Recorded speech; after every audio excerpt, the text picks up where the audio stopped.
Bonjour tout le monde, j'espère que vous allez bien, j'espère que vous vous portez bien.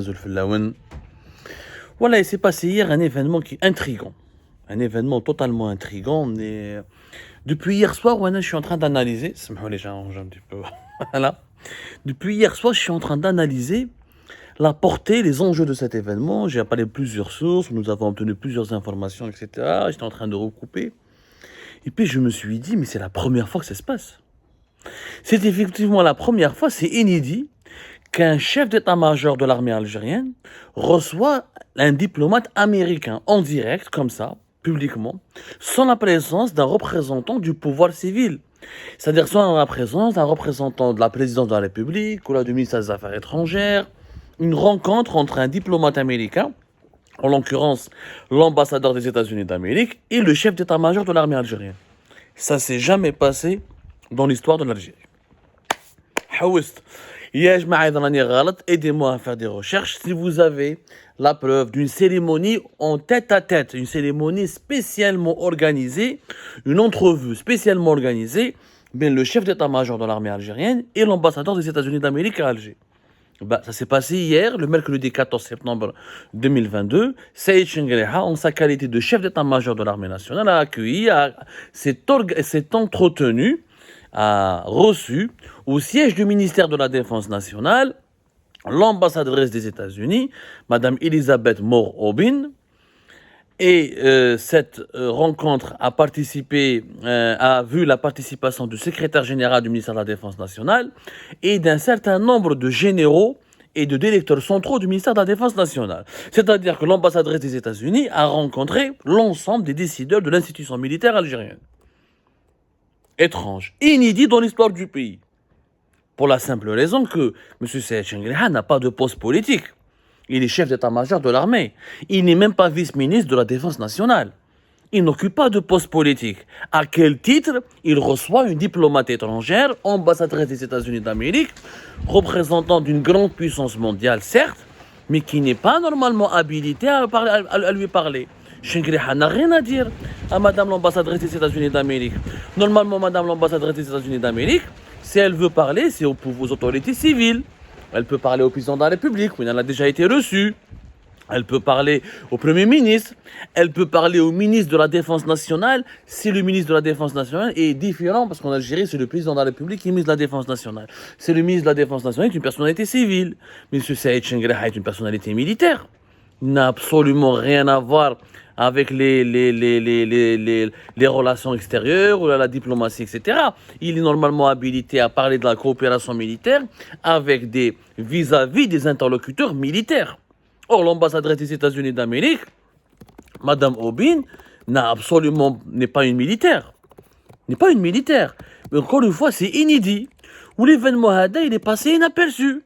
Mais qu'est-ce qu'il y a de Et pourtant, encore une fois, c'est non seulement inédit, et durant cette rencontre, d'après nos informations, il s'est passé des choses.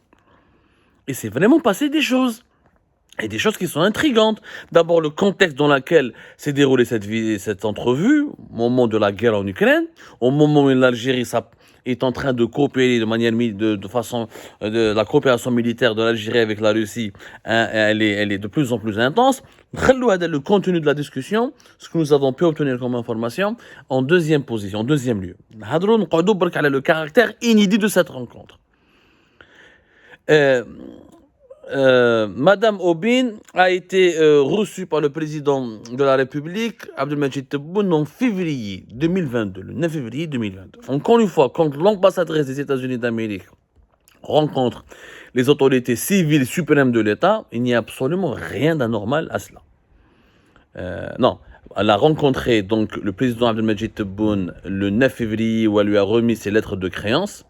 Ça, je parle moi d'une entrevue privée qui a été accordée par l'ambassadrice, qui a été accordée par Tebboune à l'ambassadrice Aubin. J'ai oublié, en tout cas, elle a rencontré Abdelmadjid Tebboune. Elle a rencontré Abdelmadjid Tebboune et c'est normal, encore une fois, où elle a rencontré la Mamra, elle a rencontré, etc. Rappelez-vous qu'on a appelé, c'est une diplomate très très dynamique, très active et qui a reçu comme instruction de la part de la Maison Blanche de travailler énormément sur l'Algérie, de rencontrer tous les dirigeants algériens, de leur parler bien comme il faut et de comprendre, de cerner la situation de l'Algérie. L'Algérie, elle accueille, elle est devenue au centre du lobbying américain dans la région, et elle est au cœur de l'intention des États-Unis, d'autant plus que depuis la guerre en Ukraine, l'Algérie a maintenu sa proximité avec la Russie de Vladimir Poutine, et elle multiplie les exercices militaires avec la Russie, ce qui inquiète un petit peu les États-Unis d'Amérique. Mais il y a un deuxième sujet. Comment, on a comme la réponse, comment les autorités algériennes ont accepté à ce qu'un haut responsable militaire qui n'occupe pas de fonction politique parle à la représentante des États-Unis d'Amérique à Alger. Je vous rappelle un détail historique. Les câbles de Wikileaks, nous avions l'ancienne ambassadrice des États-Unis à Alger qui s'appelait Yohan Polachik. Elle était ambassadrice d'Algérie, elle était ambassadrice à Alger. Elle était ambassadrice des États-Unis à Alger de 2014 à 2017. De 2014 à 2017. Elle est âgée aujourd'hui de 53 ans. À l'époque, entre 2014 et 2017, Yohan Polachik raconte dans un câble Wikileaks qu'elle a toujours essayé, plutôt tenté, de rencontrer les hauts responsables militaires. Non, c'était pas un câble Wikileaks, mais qui a été révélé de façon étrange. C'était un câble diplomatique, il est d'abord par des médias marocains. On m'a dit qu'il s'est retrouvé sur Wikileaks. En tout cas, un câble diplomatique américain. On va le retrouver, on va vous le republier.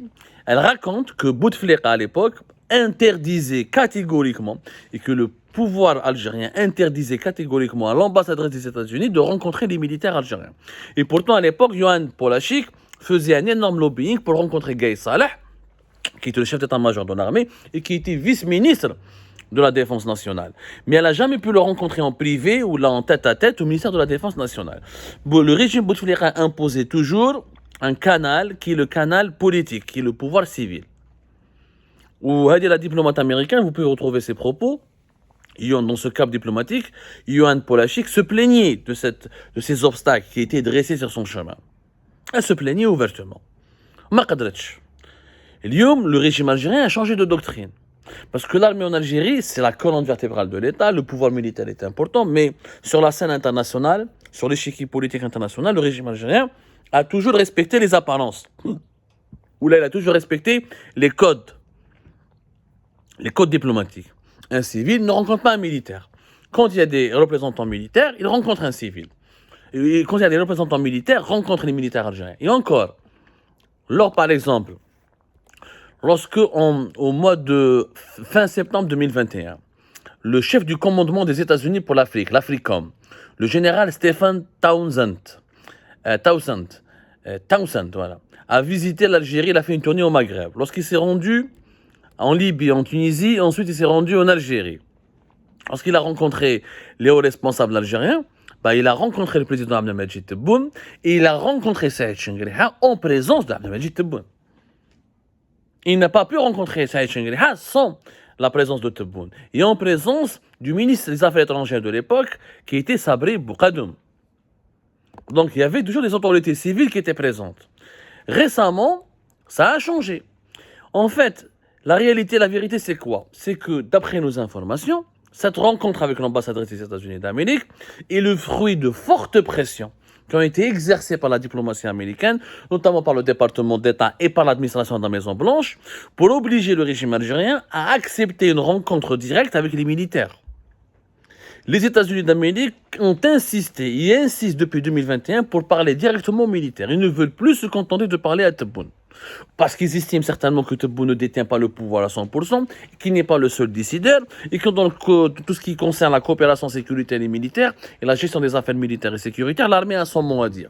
Et depuis 2019, l'armée a repris du poil de la bête, comme on dit, elle a repris sa place au cœur du pouvoir sur le chiffre politique algérien, elle est redevenue à la fin, après le démantèlement du régime de Bouteflika, le principal centre de décision, et comme elle dirige le pays avec Abdelmadjid Tebboune, les États-Unis d'Amérique veulent parler directement à l'armée parce qu'ils ne veulent pas ils veulent parler aux véritables décideurs. Ils ont identifié le véritable décideur comme étant l'armée. Et concernant certains sujets sensibles, ils veulent passer par l'armée, ils n'ont pas par Tebboune. Ça me rappelle ce qui s'est passé à Jma'a récemment. Récemment, je ne sais pas si vous vous rappelez la visite de Mark Esper. Mark Esper, qui était l'envoyé du Pentagone à Alger. Et on en a parlé, c'était le chef du Pentagone, voilà. C'était le 1er octobre, entre 1er octobre 2020, c'est ça. Mark Esper est occupé à l'époque de l'administration de Donald Trump. Et vous allez comprendre le cheminement. Il y a un lobbying américain très important vis-à-vis de l'armée algérienne. Les Américains veulent se rapprocher énormément de l'armée algérienne, veulent lui parler et décrypter les dessous de certains dossiers géopolitiques uniquement avec les hauts responsables militaires du régime algérien. C'était le secrétaire d'État à la défense américaine, Mark Esper, qui est venu à Alger entre le 1er et le 2 octobre 2020. Voilà. À l'époque, c'était une première. Mark Esper a insisté pour rencontrer l'ensemble des décideurs militaires de l'Algérie. Il y avait une pression énorme. C'est pour ça que lors de la réception qui a été organisée à l'honneur de Mark Esper, il y avait Saïd Chengriha, le chef d'état-major de l'armée, il y avait le secrétaire général du ministère de la Défense nationale, à l'époque c'était celui qui se retrouve en ce moment en prison, Abdelhamid Ghiris, général-major Abdelhamid Ghiris. Il y avait un certain nombre de hauts responsables militaires. Et les images étaient d'ailleurs parlantes et évocantes. Généralement, il n'y a pas autant de hauts responsables militaires lorsqu'on organise la réception d'un dignitaire ou d'un représentant d'une grande puissance au niveau du palais présidentiel d'El Mouradia. Mais ils étaient là. Ils étaient là. Et d'après nos informations à l'époque, le chef du Pentagone à l'époque, le Mark Esper, a lui-même exigé, avant sa venue à Alger, les Américains ils étaient même prêts à annuler leur visite, à annuler la visite de Mark Esper à Alger, si le régime algérien n'avait pas accepté d'associer à la rencontre entre Tebboune et Mark Esper l'ensemble des décideurs les plus importants de l'armée algérienne. M. Saïd Chengriha jusqu'à Abdelhamid Ghiris, Warwa, un certain nombre de généraux qui ont participé à cette rencontre. Avant, voilà, les autorités américaines, quand ils dépêchaient des représentants à Alger, il n'y avait pas autant d'insistance pour parler à l'armée. Je vous signale que par exemple, depuis Mark Esper, en 2020, a été le premier secrétaire d'État américain à la Défense qui s'est rendu en Algérie depuis la venue en février 2007 du fameux et célèbre Donald Rumsfeld. Depuis Donald Rumsfeld, ما جا حتى واحد l'Algérie jusqu'à هنا برك, jusqu'à cette année 2020. Octobre 2020. Au mois de 2020, la nouvelle administration américaine, Joe Biden, a repris le même mode de traitement des relations bilatérales avec l'Algérie, c'est-à-dire un lobbying important vis-à-vis des autorités militaires pour parler aux militaires directement. Et c'est vraiment ce qui s'est passé hier, le 14 septembre 2022, est une démarche historique. C'est la première fois que nous voyons l'ambassadrice des États-Unis d'Amérique parler au chef d'état-major de l'armée, parler de la coopération, de certains dossiers militaires, etc. Ensuite, ils se sont affichés avec des photos. Ensuite, il y a eu plusieurs photos qui ont été publiées à la fois par l'APS, mais aussi par l'ambassade des États-Unis à Alger.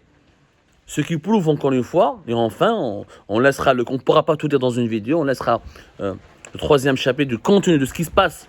Pourquoi l'armée algérienne intéresse maintenant la Maison-Blanche et pourquoi la Maison-Blanche est en train de multiplier les pressions sur l'Algérie pour parler directement aux décideurs militaires. Ce qui prouve que les États-Unis d'Amérique se sont repositionnés au Maghreb, que l'Algérie est redevenue une priorité pour eux, alors qu'elle ne l'était pas vraiment à l'époque de Donald Trump, et que la Maison-Blanche et le lobby américain n'accepte plus de parler au président civil algérien sans la présence, sans associer les décideurs militaires, et que les États-Unis d'Amérique ont identifié l'armée comme le véritable centre du pouvoir, et qu'avec ce véritable centre du pouvoir que les Américains veulent traiter, négocier, dialoguer pour régler des problèmes régionaux, là, certains problèmes qui risquent de déstabiliser les relations algéro-américaines. On reviendra sur ce sujet dans une autre émission, mais cette dimension inédite, Vraiment, c'est inédit. C'est la première fois, encore une fois, qu'une ambassadrice américaine rencontre directement le chef d'état-major de l'armée algérienne. Ça inaugure un nouveau cycle d'échange dans les relations de l'Algérie avec les grandes puissances.